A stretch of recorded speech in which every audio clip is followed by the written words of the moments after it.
Los incas fueron conocidos como feroces guerreros y como maestros en la construcción. Su imperio fue el más extenso del planeta. Perduró durante un siglo hasta que un grupo de solo 175 aventureros españoles consiguieron subyugar nada menos que a 7 millones de habitantes. ¿Cómo pudo ocurrir algo así? ¿Cuál fue el motivo por el que estos temibles guerreros no ofrecieron resistencia alguna a los invasores? En este documental, el científico norteamericano William Sullivan desarrolla una investigación propia de un detective para intentar encontrar una respuesta a este intrigante enigma. Paso a paso, descifra los mitos incas y llega a la conclusión de que estos codificaban un registro de acontecimientos astronómicos. Un registro tan asombroso y preciso que puede ser comprobado hoy con avanzados programas informáticos. Y esto le ha permitido a Sullivan descubrir el trágico secreto de los incas. Estos seres libraban una lucha desesperada contra el tiempo. Su propósito era evitar la catástrofe que veían anunciada en las estrellas. Los chamanes de los Andes han conservado hasta hoy el recuerdo de estos asombrosos acontecimientos astronómicos. Y tras 4 siglos de olvido, su mensaje ha sido finalmente descifrado por la ciencia. Si desean acompañarnos en este nuevo viaje en busca de misterios del pasado, podrán comprobarlo.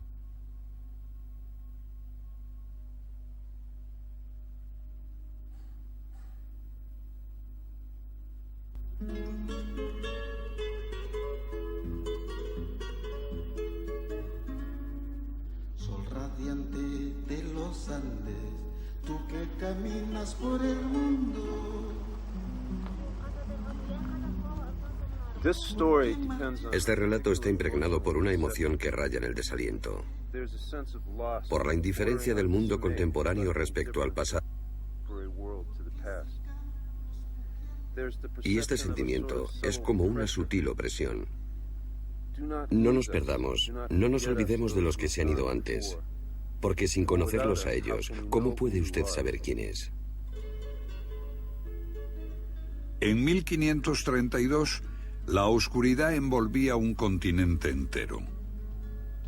En pocos días, el mayor imperio de esa época se desmoronaba cuando 170 conquistadores irrumpieron en la historia de América.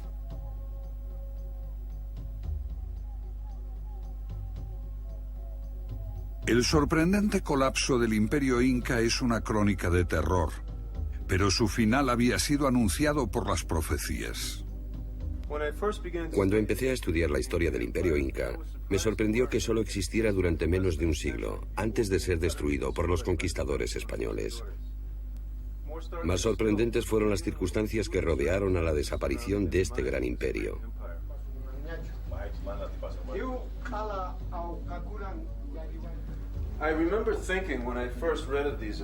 Cuando leí por primera vez lo que había pasado, pensé, ¿cómo puede ocurrir? Uno está acostumbrado a pensar en el destino como algo más etéreo. Al final, supe que el destino de los incas estaba escrito en las estrellas.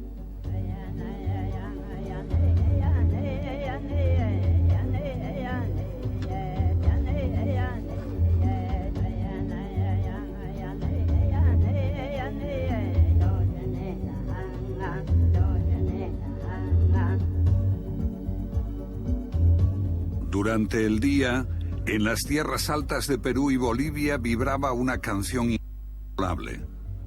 La tierra herida clamaba por sus labradores perdidos desde las terrazas rotas en las colinas abandonadas hasta la desolación del altiplano. Es la Pachamama, la madre tierra. De los 7 millones de sus hijos que fueron testigos de la llegada de los españoles, 6 millones murieron después de la conquista. Los supervivientes que sufrieron durante siglos la degradación del cataclismo no lo han olvidado.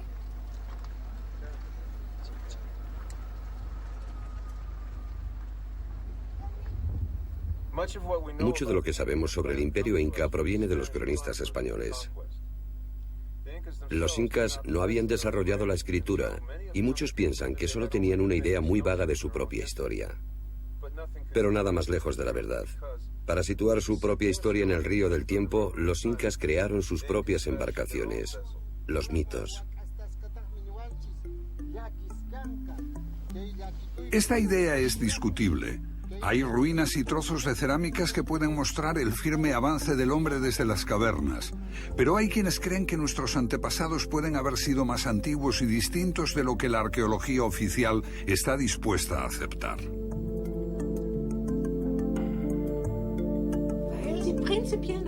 Durante un centenar de años, todos los estudiosos consideraron que nuestros antepasados eran los chimpancés. Cuando Darwin llegó con su maravillosa evolución, cometieron el error de pensar: déjenme amarrar mi pequeña barca detrás de este gran barco. Y así navegamos. Pero la teoría de la evolución está pensada solo para organismos, y nuestros antepasados no eran amebas. Hace 10 años, Herta von Degen escribió un libro demostrando que nuestros antepasados poseían sorprendentes conocimientos sobre astronomía, ocultos y codificados en sus mitos, un conocimiento hasta ahora ignorado. Lo que está en cuestión aquí es toda la historia de la civilización. Puede que no haya ido en línea recta desde los estúpidos hombres de las cavernas hasta nosotros, los listos, con nuestra bomba de hidrógeno y dentífricos a rayas. John West aplicó la geología, la astronomía y los mitos para descubrir que la esfinge de Gizeh debe de tener algunos miles de años más de lo que creen los egiptólogos. Entre muchos estudiosos existe la convicción de que el pasado distante es mucho más interesante de lo que parece y que la gente tenía entonces conocimientos más avanzados de lo que creíamos hasta hace poco. Un aspecto al que dedicaron sus esfuerzos fue el estudio del cielo. Y actualmente disponemos de una gran capacidad para recuperar esta información incrementada con las posibilidades que nos ofrecen los ordenadores digitales. Bill Sullivan detecta en los mitos una precisión de conocimientos tan sofisticados como los monumentos de piedra de los incas. Sorprendentes conocimientos de astronomía, impresionantes profecías, las claves para responder al misterio de por qué un imperio poderoso cayó en manos de un puñado de conquistadores. 5 años antes, el último inca auténtico había profetizado la pérdida del imperio cuando agonizaba. ¿Fue esta la causa de la resignación de los incas ante los conquistadores españoles? Los enigmas de los Andes. Vayamos a la búsqueda de sus secretos. Algunos los conocemos gracias a esta anciana alemana y a las desiertas planicies que ella preservó para la posteridad. Aquí está en sus últimos días la difunta María Reiche y la maravilla que es Nazca.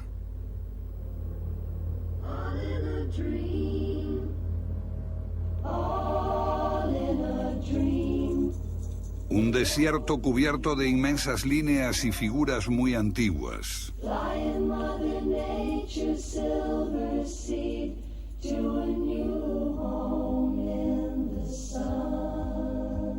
Su significado es confuso, pero debe de tener relación con la astronomía. Este es un testimonio de una visión mágica del mundo, el cosmos y sus poderes. Estas imágenes permanecieron mudas y desconocidas durante siglos porque en la Tierra son virtualmente invisibles, solo se captan desde el aire. El mono representaba la llegada anual del agua. El milagro de la vida para ese pueblo del desierto era anunciado por la aparición de esa constelación. Una enorme fortaleza destaca sobre Cuzco, antigua capital de los incas. Forma la cabeza de un puma con la ciudad debajo, que es el cuerpo del puma. Y esto solo es visible desde el cielo. Pero si el mundo entero cree que el desierto de Nazca es único, se llevará una sorpresa. El día del solsticio, cuando el sol está en el extremo norte o el extremo sur, en junio o en diciembre, el 21 de junio, el sol del solsticio ilumina las montañas del Valle Sagrado. Aquí, El investigador peruano Fernando Elorrieta descubrió una pirámide con una base 28 veces más grande que la Gran Pirámide de Gizeh, diseñada para permanecer invisible. Las líneas marcan los solsticios de junio y diciembre y también los equinoccios, el 21 de marzo y el 21 de septiembre. La pirámide solo puede verse desde las montañas. De ninguna manera es posible comprender que estamos sobre probablemente la pirámide más grande del mundo. Esta es la ventana donde ingresa la luz del sol en el amanecer de junio 21. Es un inmenso reloj de sol y de la eternidad. Los andinos no tratan de dominar a la naturaleza, sino de vivir en total armonía con una de las geografías más diversas del mundo. Lo fundamental fue diseñar testimonios que vincularan al hombre con el cosmos. Y solo las personas especializadas, no las personas profanas, podían comprenderla. Los secretos de una élite de sacerdotes y de nobles. El 21 de junio se reunían aquí para contemplar un puma que aparecía en el solsticio, hasta que los españoles le cortaron la cabeza.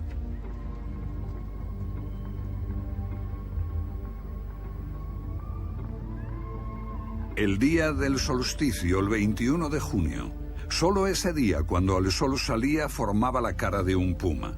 En el solsticio de diciembre lo cortaba exactamente por la mitad. Indicadores del tiempo, un dominio vital para la supervivencia en los agrestes valles de los Andes. Durante mucho tiempo, los Andes solo podían mantener a escasos grupos de cazadores. Los cultivos eran muy precarios en las deslumbrantes altitudes, atravesadas por el viento y las devastadoras heladas. Las selvas amazónicas lo asfixiaban por un lado y el océano y el desierto más seco del mundo por el otro.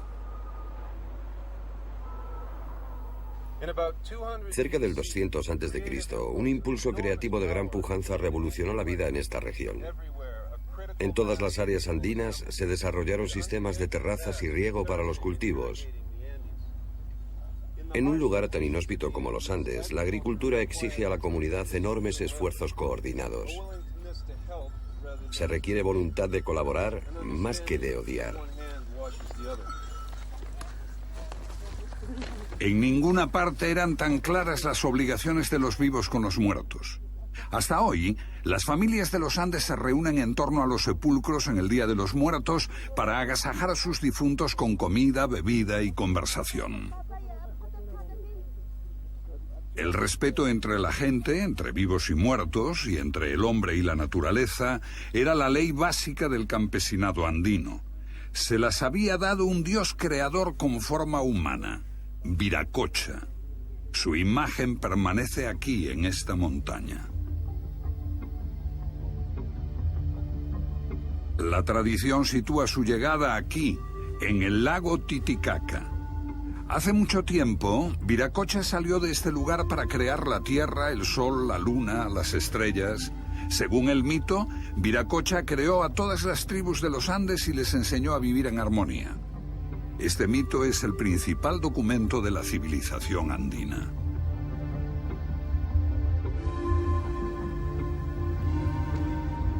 Cada tribu poseía un lugar propio llamado Pacarina. Podía ser una fuente, una caverna o una colina, de la cual habían emergido los ancestros de cada tribu, llegados desde el lago Titicaca y enviados por el dios Viracocha para poblar los Andes. La Pacarina era como el título de propiedad de una tribu. Demarcaba el derecho de posesión de las tierras tribales desde tiempos inmemoriales. Lo genial de este sistema era que la Pacarina significaba el lugar del amanecer. Del mismo modo que cada estrella tenía un lugar fijo en el firmamento en relación con las otras, cada tribu tenía su propio territorio bien fijado y podía vivir en armonía con todas las otras tribus. En cierto sentido, una Pacarina es literalmente un portal a las estrellas. Aquí, en la cúpula del cielo, están escritas las formas de pensamiento de la civilización andina. De noche, resplandece un firmamento de brillo inmaculado. Aquí está la Vía Láctea, una banda brillante en el cielo centellea con tal intensidad que su gran espiral de polvo interestelar aparece con asombrosa nitidez. Oscura e insondable. Estas nubes negras reciben el nombre de llama, cóndor, perdiz, sapo, serpiente, zorro. El zorro y la llama. Imágenes en el cielo nocturno de los Andes que serán cruciales en esta historia y que se reflejaban en sus tierras sagradas. Los incas concibieron de que este valle es sagrado por ser un reflejo en espejo de la Vía Láctea. Por ejemplo, utilizaron las formas de la naturaleza para representar las imágenes de las constelaciones andinas, como el caso de la imagen de la llama junto al pueblo de Ollantaytambo.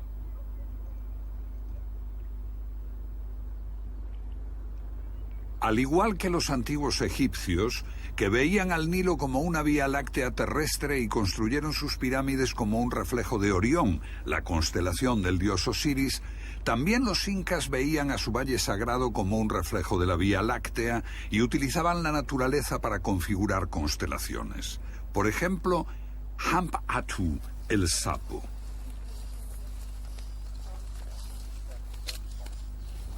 Por encima de la ciudad de Urubamba, la forma de un cóndor que salía en el solsticio emprendía vuelo hacia el sol.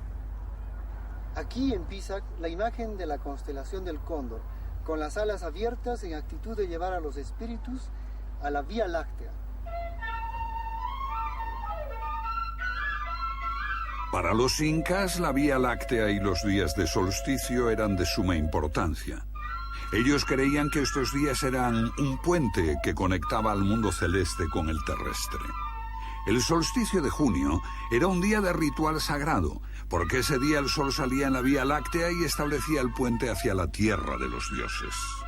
Además, en el solsticio de diciembre, al salir por la Vía Láctea, el sol abría las puertas de la tierra de los antepasados, permitiendo que los vivos consultasen a los muertos. El tiempo, marcado por el sol y las estrellas, de su importancia para nuestros ancestros no recordamos casi nada. Hicimos todo para olvidarlo. Tenemos relojes digitales. Y deberíamos saber que la manecilla grande es la luna y la pequeña es el sol. Todo está tomado del sol, la luna y las estrellas. Pero nadie ha olvidado. Esto es Coilurruiti, una antigua montaña sagrada de Perú donde cada año 10.000 personas vienen a recoger agua bendita para sus iglesias cristianas.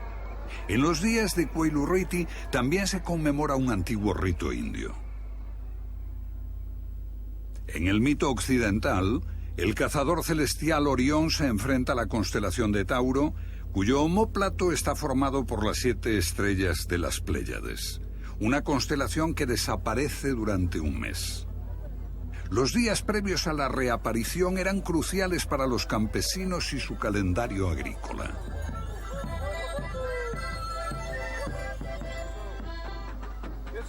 Es el 7 de junio y esta gente viene a celebrar la salida de las Pléyades. Pero la fecha varía a lo largo de extensos periodos de tiempo y es un factor de crucial importancia en este relato.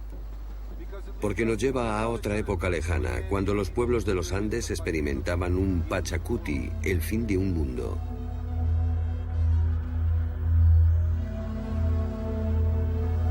Un Pachacuti, el fin de un mundo.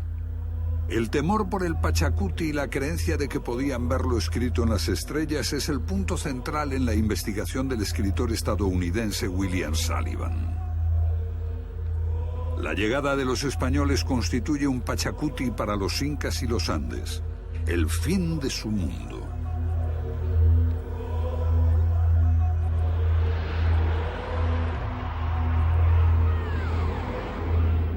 Pero antes de eso, hay un mito anterior de inundación y diluvio, una versión andina de Noé y el arca.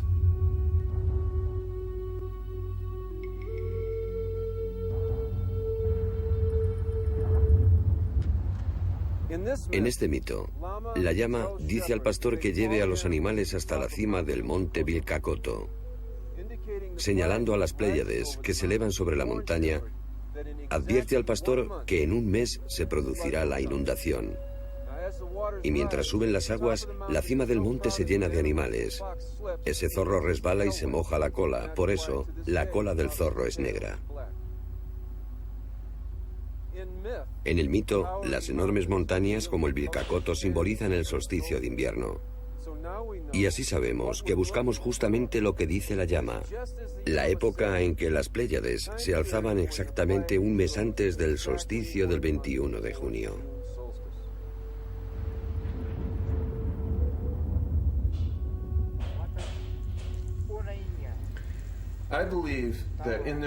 Creo que sus mitos eran un mensaje al futuro y querían asegurarse de que este mensaje sería entendido. Descubrimos que dejaron dos pistas: lo que pasaba en el solsticio de junio y en el solsticio de diciembre.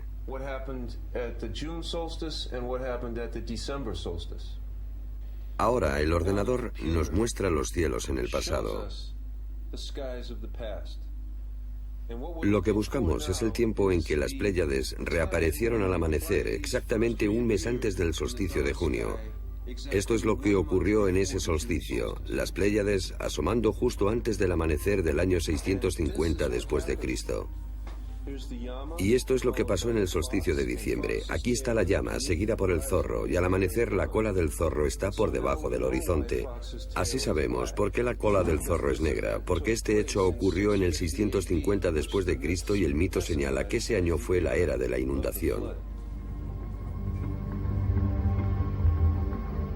En torno al año 650 después de Cristo ocurrió algo terrible.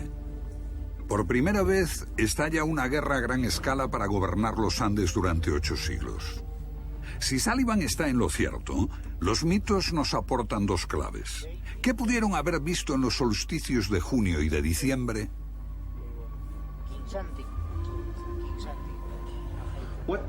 ¿Qué terrible acontecimiento hizo que los astrónomos andinos se fijasen en el cielo?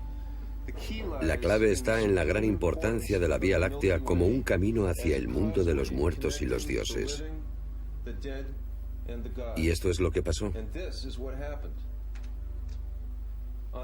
En el solsticio de junio del 650 después de Cristo, la Vía Láctea no estaba ya en el horizonte cuando salía el sol. Eso significaba que las puertas a la tierra de los dioses se habían cerrado. Los mitos dicen que Viracocha, lleno de pena, abandonó este mundo. Y de hecho, los agricultores recuerdan el inicio de una gran guerra, un cataclismo que destruía el equilibrio que el dios había construido. Lo que los chamanes andinos vieron fue un Pachacuti, un fin del mundo. Así, el puente hacia los dioses desaparecía para siempre. Mientras tanto, los Andes se convertían en víctimas de un estado altivo y brutal. Los gobernantes militares de Huari impusieron duros tributos y trabajos forzados. Los que se resistían eran eliminados en rituales sangrientos.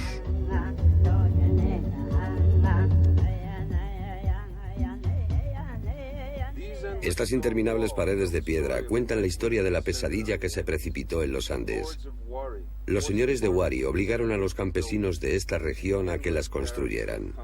Numerosas barracas como campos de concentración, donde los funcionarios de Huari podían vigilar el trabajo forzado, recaudar impuestos y controlar la producción de objetos de lujo. Las tierras altas andinas implosionaron, tribu contra tribu, valle contra valle. Surgió una nueva élite, los guerreros, cuyo objetivo era someter a los campesinos y perpetuar la guerra a sus expensas.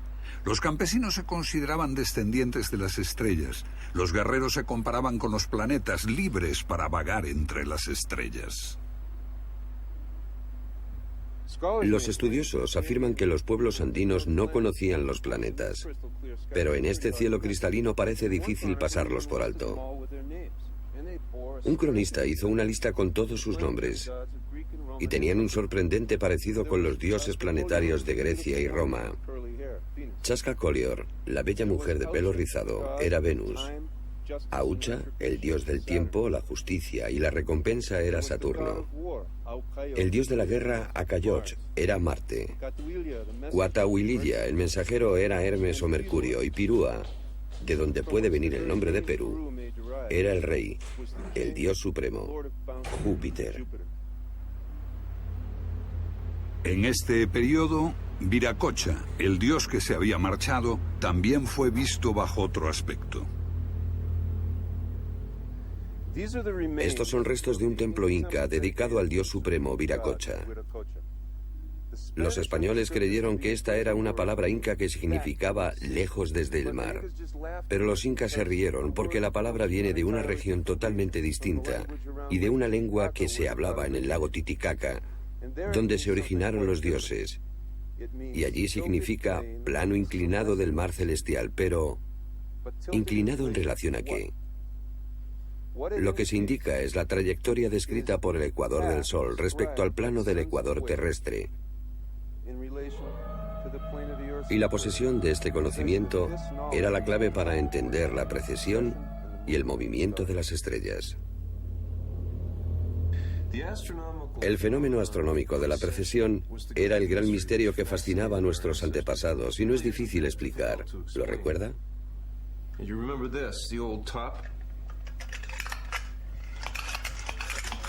La rápida rotación alrededor del eje es como la rotación diaria de la Tierra. Pero hay un pequeño retraso de esta rotación. Un giro excéntrico del eje se produce cada 26.000 años. Desde la Tierra parece que las constelaciones viajasen a través de las épocas. Al aparecer detrás del Sol en su salida, cambian en periodos de poco más de 2000 años. Los conocemos como las eras de Piscis, Aries, Tauro. El zodíaco, tal como lo concebimos, tiene 12 constelaciones.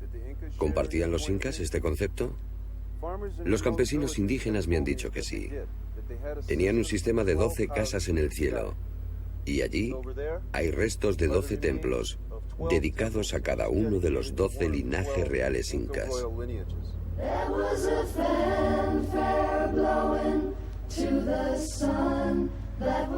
Los símbolos son distintos, pero el significado parece el mismo. El dios Viracocha se convierte en el regidor de este eterno movimiento y se identifica con Saturno. Como ocurre en el mito griego con Van Di, el dios creador de China, dioses que distribuyen el tiempo y la precesión. Saturno era llamado el padre del tiempo, porque efectuaba un periodo más largo que cualquier planeta en torno al Sol. Y los antiguos utilizaban a Saturno para rastrear el inmenso trayecto del tiempo procesional a través de sus conjunciones con el planeta Júpiter. Para medir esa distancia de 26.000 años existía este atajo. Saturno y Júpiter se unen cada 20 años. Cada conjunción ocurre a una tercera parte de su paso a través del zodíaco, pasando ligeramente por su anterior ubicación. Después de 40 conjunciones, unos 800 años, vuelven a su lugar de partida. Un atajo a la precesión desconocido por nosotros durante mucho tiempo. Pero los pueblos andinos lo sabían muy bien. Aquí, en este templo, los sacerdotes ejecutaban 40 danzas. Los incas contaban las tribus por unidades de 40. El número sagrado 40. La clave para calcular la precesión de los equinoccios y el símbolo del eterno retorno aparece en el ritual.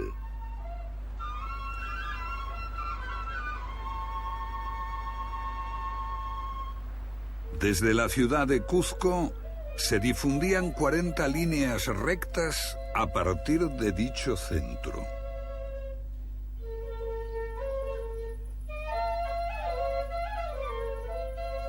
Aquí surgió un nuevo poder en los Andes, los incas, durante un momento breve, brillante en el tiempo. Su aparición queda oculta en los mitos. Los narradores dicen aún que el dios Viracocha bendijo a sus antepasados al dejar este mundo y dio su apoyo a los incas para asegurar sus derechos en este mundo.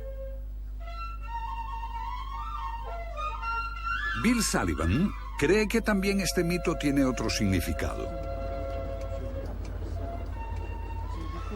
Los incas asimilaban su mítico antepasado, Manco Cápac, al planeta Júpiter.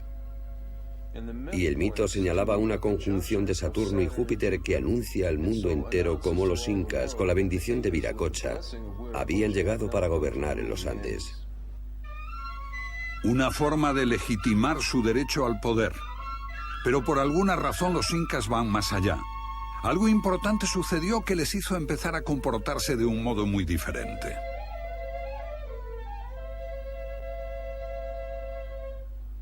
Según una tradición, el imperio inca nació bajo la sombra de una profecía.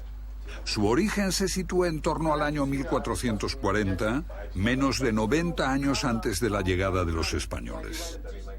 Los incas son solo una tribu más entre muchas, y su valle de Cuzco está siendo invadido por un enemigo odioso. Su viejo rey está en retirada, está desesperado, pero no solo por ese ataque enemigo. Dentro de 5 generaciones, dice a su hijo Yupanqui y a sus generales, habrá un fatal Pachacuti, un final de los tiempos, y la totalidad de los Andes será destruida. Pero su hijo, el príncipe Yupanqui, no quiere rendirse, aparta a su vacilante padre y se hace con el mando.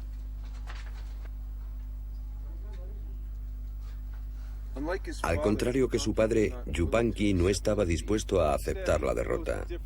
Propuso algo diferente, una visión revolucionaria, crear un imperio del sol. Esto suponía embarcarse en una misión sagrada, salvar de la extinción a la civilización andina. Los cronistas rechazan esto como una fantasía. Pero si esta profecía existió de verdad, su impacto pudo ser un motivo poderoso para explicar qué ocurrió.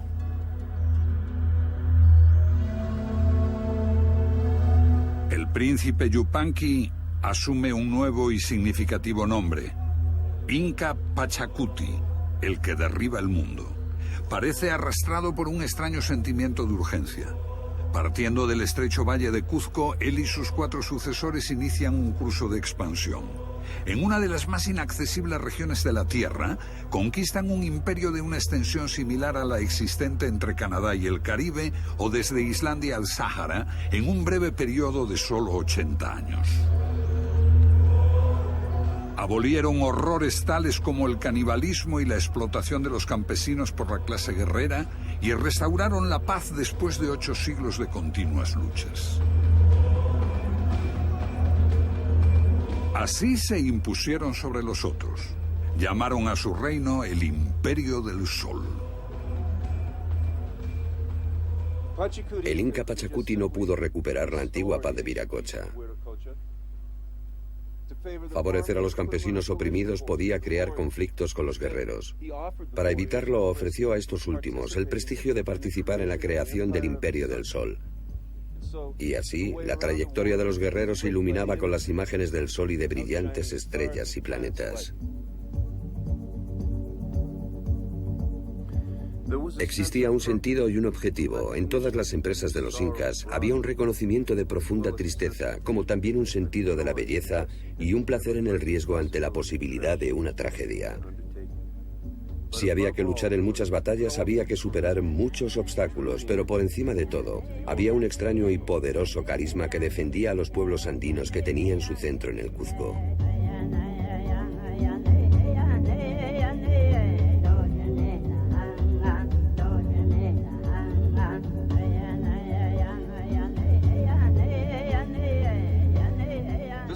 Esta es una de las mayores atracciones turísticas del hemisferio occidental, Machu Picchu.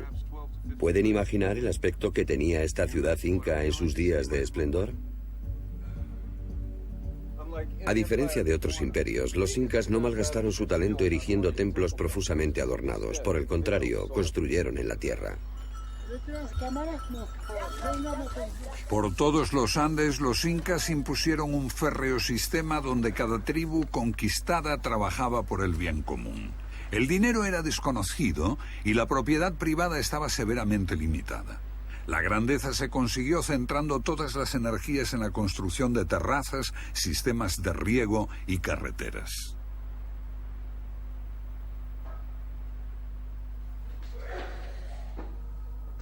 Aquí, para provecho de los viajeros, los incas construyeron un refrigerador natural. Afuera el sol está en su cenit, pero dentro la temperatura es 20 grados más fresca. El viento sopla en este corredor y se puede ver cómo tallaron repisas. Ponían tablas encima y allí guardaban alimentos. El viento soplaba por arriba y por abajo, refrescando y secando esos alimentos. Al intentar restablecer la armonía de los tiempos de Viracocha, su principal preocupación era la restauración de la magnificencia perdida. Para crear un imperio que no conociese el hambre, construyeron almacenes de alimentos en todas partes. La comida se podía transportar a cualquier lugar del imperio en pocos días para alimentar a la gente hambrienta. Almacenes como este, colocados en lo alto sobre estos riscos donde se guarda maíz que el viento de este valle mantiene seco y evita que se pudra.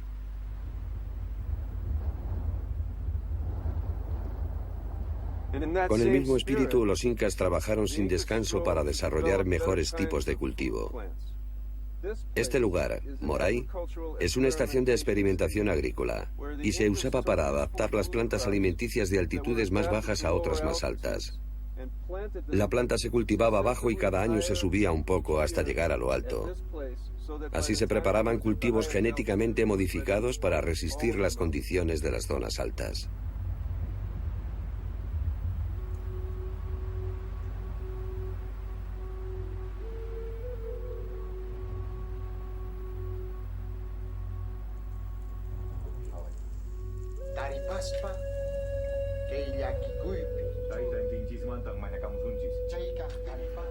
¿Qué impulsaba a los incas? ¿Qué hizo que Pachacuti y su padre mirasen al cielo? Los incas han sido acusados de glorificar y manipular su propia historia.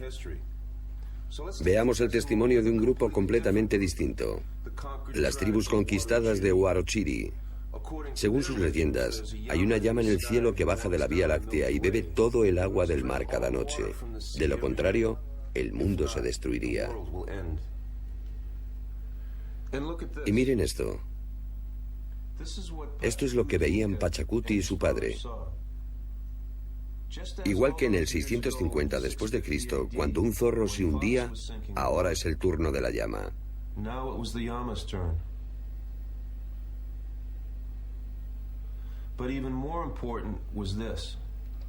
Pero aún más importante es esto que veían los sacerdotes astrónomos. La trayectoria del Sol a punto de separarse de la Vía Láctea. Este sería el puente que llevaba a la tierra de los antepasados, lavados en las riadas del tiempo. ¿Era esta la profecía? ¿Que el muerto ya no volvería más para instruir a los vivos? ¿Fue esta la terrible debilidad de los incas, la certeza de que una catástrofe cósmica llegaría de los cielos? Pachacuti no podía permanecer impasible mientras su tradición sagrada corría peligro. Si era cierto que los hechos en el cielo influían en la tierra, ¿era posible lo contrario? ¿Podían las acciones humanas alterar el curso de las estrellas? Yo creo que era así como Pachacuti concebía la guerra. Una guerra contra el tiempo, porque el tiempo era despiadado. Y por eso había que detenerlo. Yo no conocería esta historia si no hubiese dado con la crónica española del sacerdote Martín de Murúa, uno de los pocos conquistadores que vio los hechos desde la perspectiva de los indios. En esta crónica, Sullivan encuentra más evidencias que avalan su postura. Martín de Murúa registró una leyenda del comienzo del reinado del Inca Pachacuti. En ella, un anciano con barba provoca grandes lluvias que amenazan con ahogar a Cuzco, haciendo sonar la sagrada caracola. El Inca Pachacuti va a buscarlo. Todo esto puede reflejar un acontecimiento histórico. Fuertes lluvias amenazaban la capital del Cuzco. Pero el mito menciona también un acontecimiento astronómico.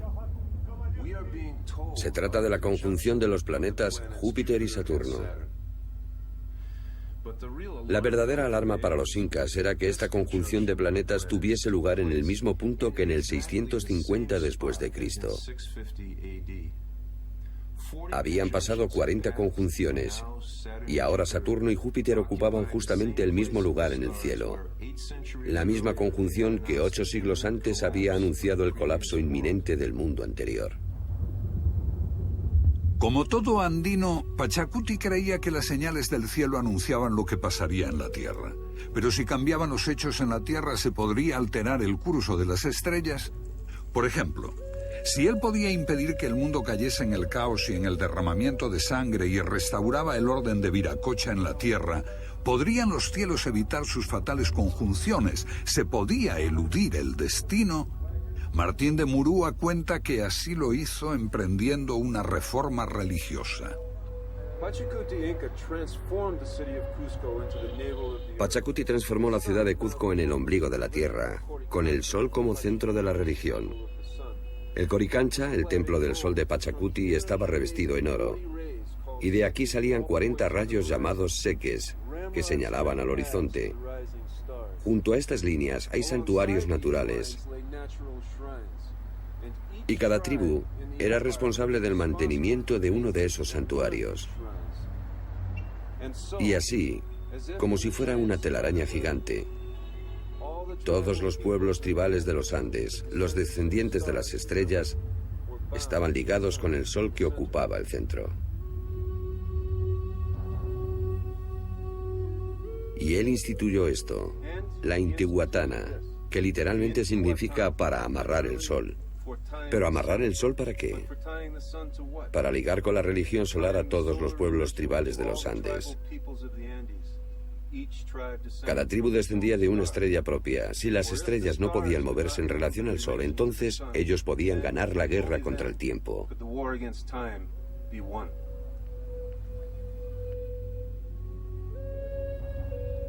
Y Pachacuti se convirtió en soberano de todos. El día del solsticio de diciembre, el día en que el puente hacia los antepasados estaba abierto. Ese día, 10.000 llamas fueron sacrificadas en todo el imperio.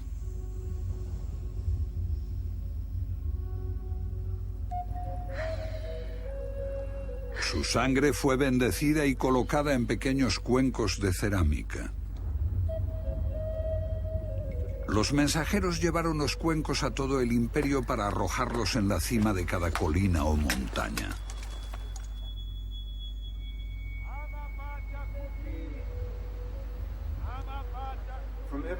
De todas partes del imperio, las tribus enviaban delegaciones aquí, a Cuzco. Cada una llevaba 2 niños inmaculados. Algunos de esos niños eran sacrificados aquí, en Coricancha, en el más solemne de todos los rituales, conocido como el Capac Cocha. Todas las delegaciones eran acogidas en Cuzco para la santificación, y desde allí regresaban a su tierra natal con los niños supervivientes.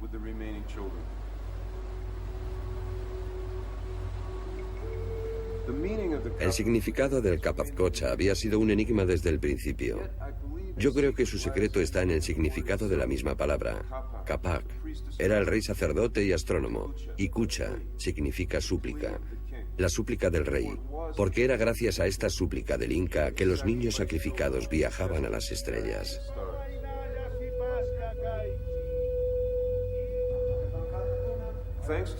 Gracias a la crónica del sacerdote Murúa, conocemos ahora las verdaderas palabras de la súplica.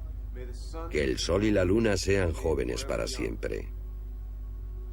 Que la tierra siga en calma. Ama Pachacuti.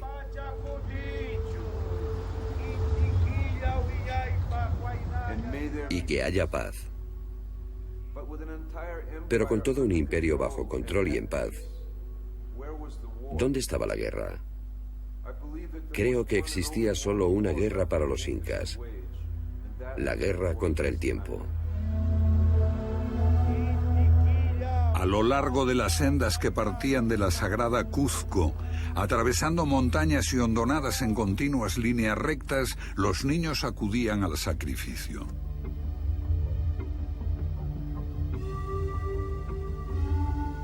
Aún los encontramos allí, acompañados de sus muñecos, pequeños cuyo destino era llevar al cielo las súplicas del mundo.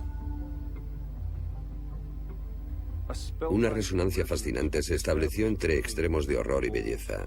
Había que anticiparse e impedir el cumplimiento de la profecía para salvarse de la destrucción. Este fue el secreto de la familia real y de un pequeño círculo de iniciados. Pero este secreto grabado en los muros también era conocido por otros astrónomos. Creo que en México una profecía similar hizo a los aztecas librar su propia guerra contra el tiempo, pero con terror, alimentándolo al sol con decenas de miles de víctimas sacrificiales. Al luchar contra la misma terrible visión del futuro, los incas recurrieron a las aguas del dolor en lugar de a las de la cólera, y así enviaban niños inmaculados como emisarios a las estrellas, emisarios con un desesperado mensaje para abogar por la humanidad ante los jueces del cielo. Este ruego, llevado al cielo por las almas de los niños sacrificados, revelaba el sentimiento de que el Creador había abandonado a su creación.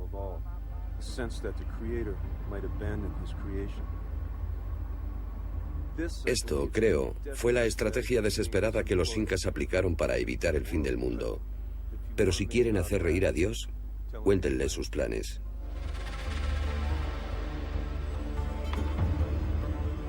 ...1492, más lejos, hacia el norte, los españoles descubren el Nuevo Mundo. Y poco después, el imperio azteca de México, desconocido por los incas, es aniquilado.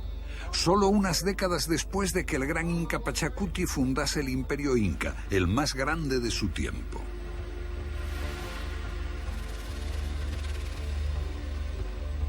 El quinto gran inca, el último de ellos en gobernar, Huayna Cápac, yace moribundo por una enfermedad desconocida. Es el flagelo de la viruela que los europeos trajeron al Nuevo Mundo y ahora les precede. La historia dice que sus últimas palabras fueron estas: entonces voy a ser el último, la guerra está perdida. Creo que lo que realmente le conmovió fue lo mismo que el inca Pachacuti había visto y temido: el camino del sol, partiendo de la Vía Láctea, y la creencia de que la entrada en la tierra de los muertos, en el mundo de los antepasados, estaba cerrada. Y este hecho se acentuaba por una única conjunción de los 5 planetas visibles, un hecho registrado hasta en China. Venus y Mercurio se unían con Júpiter y Saturno, y con Marte, el planeta rojo de la guerra. Los otros 4 no se detendrían, pero Marte se quedaría rezagado en el cielo y contemplaría la destrucción inminente.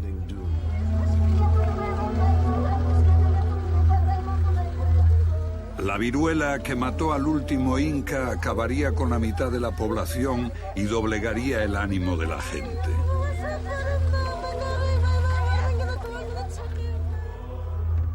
La aparición del fenómeno que hoy conocemos como la corriente de El Niño azota el país y destruye las tierras costeras. Estalla una guerra civil entre los aspirantes a reinar, destruyendo la confianza de la gente en un liderazgo justo. Solo entonces llegaron los conquistadores españoles.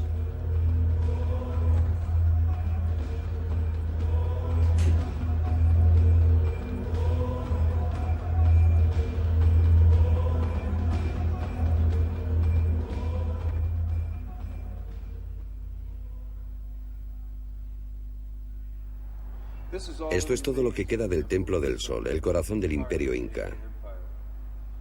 Estos muros estuvieron recubiertos de oro para reflejar los rayos del sol.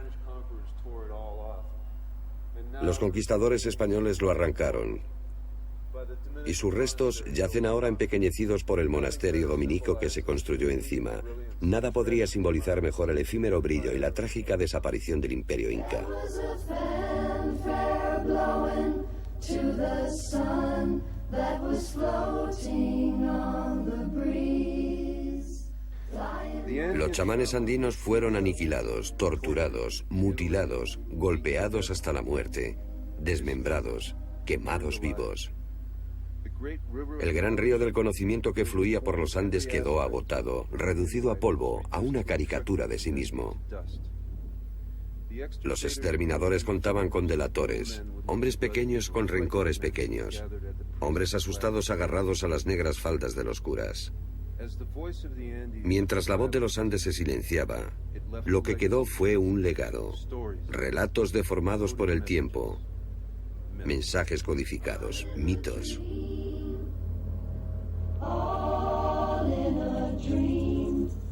Los incas se esforzaron en crear paz y justicia, para unir a las tribus guerreras, para crear magnificencia y belleza. Construyeron un sistema de carreteras de una distancia parecida a la que hay entre La Habana y la bahía de Hudson. Cubrieron los Andes con terrazas e irrigaron los campos. Unos logros no igualados por China o Roma, o por cualquier otro imperio. Porque los incas hicieron esto en menos de un siglo, en una tremenda explosión de energía. ¿Por qué? Es posible que ahora lo sepamos. Sol radiante de los Andes, tú que caminas por el mundo. ¿Por qué marchitas florecillas sin que lleguen a dar fruto? ¿Por qué secan los puquiales sin que beba el caminante?